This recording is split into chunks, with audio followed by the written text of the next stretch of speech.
Quel calcul on peut faire maintenant à partir de ça? Mais on peut calculer la concentration d'un des réactifs ou produits lorsqu'on connaît la constante d'équilibre en fonction des concentrations et les autres concentrations à l'équilibre. Premier exemple, si la valeur de Kc est de 1 fois 10 à la 2, il n'y a pas d'unité de mesure parce que la constante d'équilibre n'a jamais d'unité de mesure. Quelle est la concentration à l'équilibre du SO3?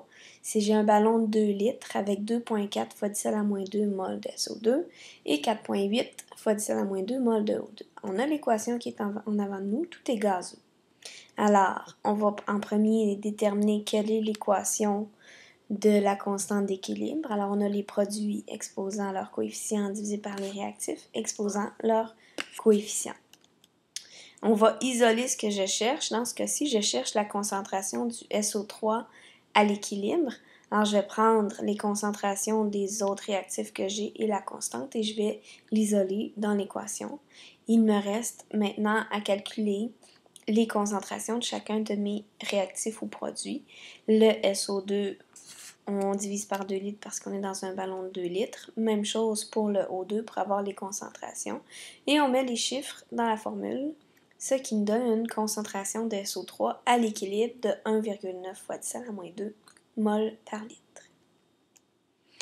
Régulièrement, il arrive qu'on doive calculer des variations de concentration à partir de concentration initiale jusqu'à l'atteinte de l'état d'équilibre.